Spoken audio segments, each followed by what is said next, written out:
because the real virus is totalitarianism.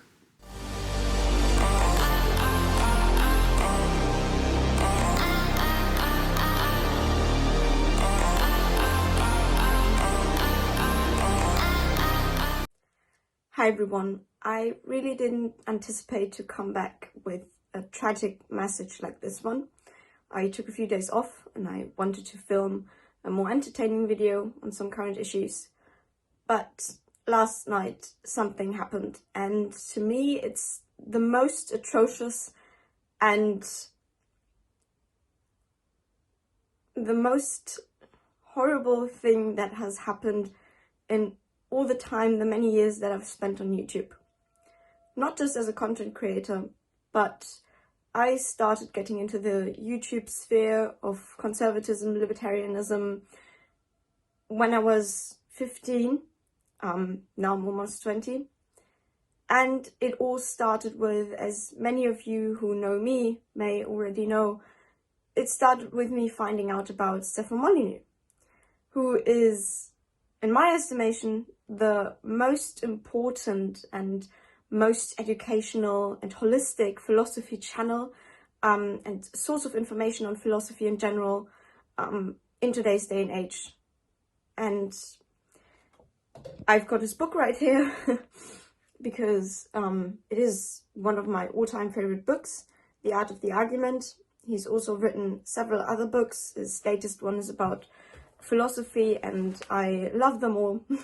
So I highly recommend that you read his books, and especially right now, because what happened yesterday is his channel was deleted entirely.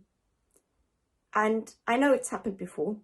It happened to Alex Jones and several other channels, especially right now. There were numerous other channels that were deleted entirely, like for example Gavin McInnes as well.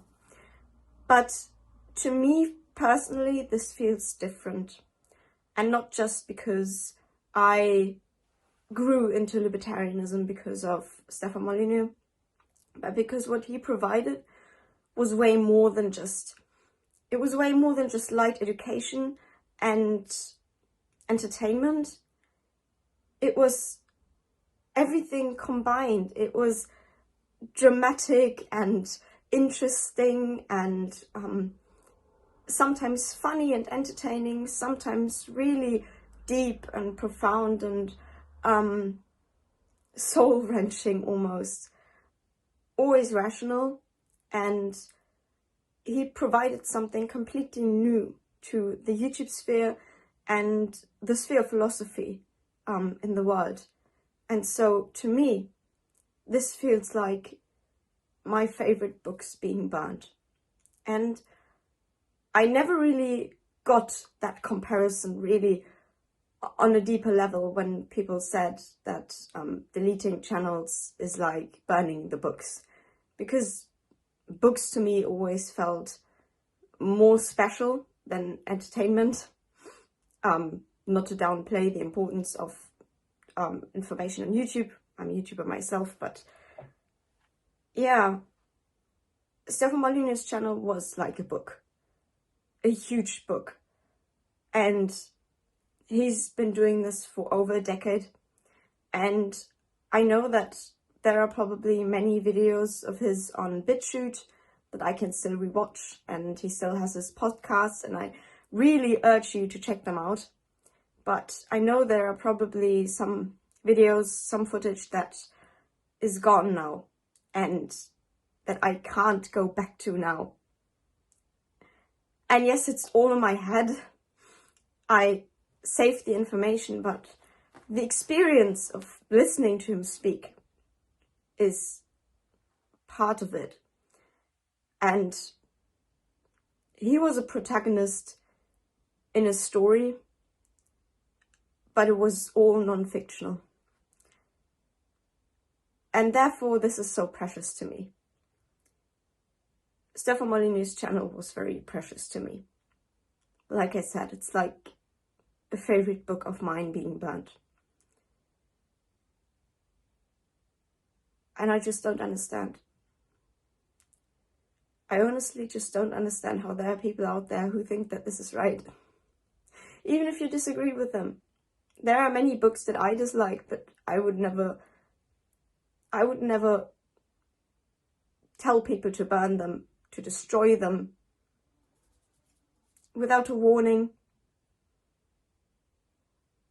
without an explanation. It feels so wrong. And yeah, I mean, it shows us how much of an impact we have on the minds on people with messages like our own, because I mentioned it so many times, we don't actually have an agenda other than we just want to fight for freedom. And the more we fight, the more they try to pressure us, to put us down, to silence us. And I really, really hope that we will succeed in the end. And I promise that I won't give up hope, because that's something that I swore to myself, that I was never going to give up hope in life, and the same applies to this freedom of speech war, because that's what it is. This is war. The game is on, and I ask you to join me, to join us. And if my channel gets taken down, that's one thing, but there are others that I really worry about. And this is their entire existence. This is their life contribution. And of course, this is not all that they are, because Stefan is still an amazing individual, and he will continue to fight, and he will continue to put up more content.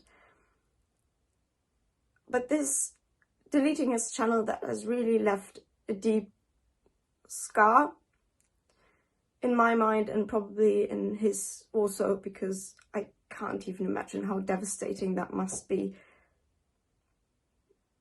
Like I said, that's years of footage, years of philosophy.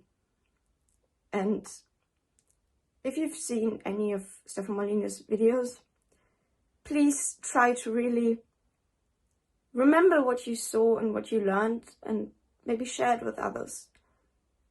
Because it's up to us.